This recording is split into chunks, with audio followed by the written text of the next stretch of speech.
a mistake, an inadvertent adding of a reporter that allowed that information about pending military action to be made public. Now we'll have more scrutiny coming from the Department of Defense Acting Inspector General. All right.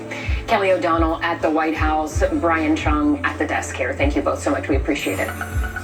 Reaction to those sweeping tariffs is pouring in from around the world. Just take a look at some of the headlines from international newspapers this morning as people in other countries woke up to the news of a new trade war with the U.S. Now, foreign governments are considering new tariffs on American goods as they weigh their next moves. NBC News international correspondent Danielle Hamamdjian joins us now with the latest. Danielle, what else are we hearing from countries that have been hit particularly hard by these tariffs? Well, you've got a combination of despair, anger, confusion. Emmanuel Macron of France urging European companies tonight to pause U.S. investments, saying what message would it send if big European actors invested billions in the U.S. economy at the very moment the U.S. is hitting us. Switzerland summing up what many are saying, that the tariffs are incomprehensible. The UK, which is facing the lowest rate of 10%, Keir Starmer, the Prime Minister, said that nothing was off the table. A strong comment from Germany's economy minister, who said this was not Liberation Day, as Donald Trump had called it, but Inflation Day. And he said, and I quote, "Donald Trump buckles under pressure, corrects his announcements under pressure, but the logical consequence is that he must also feel the pressure, and this pressure must be exerted from Germany, from Europe, in alliance with other countries, and then we will see who is the stronger in this arm wrestling." Now, other countries will no doubt include Canada, where the Prime Minister Mark Carney today called these tariffs a tragedy and announced a limited set of countermeasures. Here's a little bit more from Prime Minister Carney. Our old relationship of steadily deepening integration with the United States is over. The 80-year period when the United States embraced the mantle of global economic leadership, when it forged alliances rooted in trust and mutual respect, and championed the free and open exchange of goods and services, is over.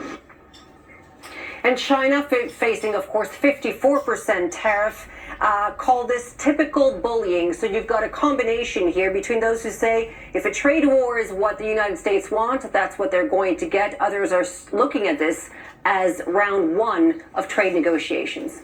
Ellison? Danielle Hamamdjian, thank you. A tornado outbreak in the South and Midwest is being blamed for at least 7 deaths, 5 in Tennessee and 1 in Missouri and 1 in Indiana. There were at least 26 tornado reports Wednesday. This is what the twisters left behind in Lake City, Arkansas, where an extremely violent tornado lifted debris 30,000 feet in the air. Flooding is also a major threat. In Nashville, emergency teams are wading through knee-deep water to try and answer rescue calls. We are right in the middle of a multi-day weather event that is going to stretch well into Sunday. At least 20 million people are at risk today, from Texas to southern Pennsylvania. NBC News correspondent George Solis is in Paducah, Kentucky for us. George, walk us through what you saw there and what have you heard from local officials as well as people who live in that area?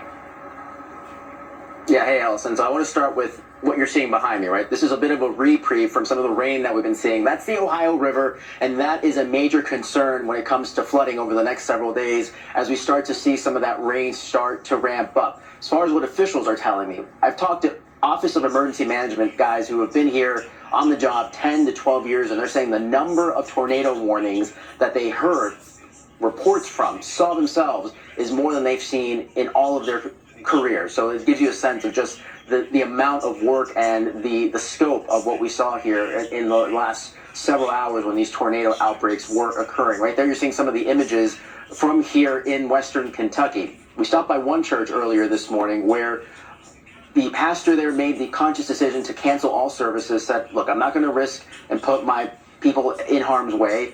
And then in neighboring Ballard County, we actually heard of a report of a family who tried to get away from this storm. They hunkered down by a carport. Unfortunately, we are hearing that an 8-year-old may have suffered a critical injury.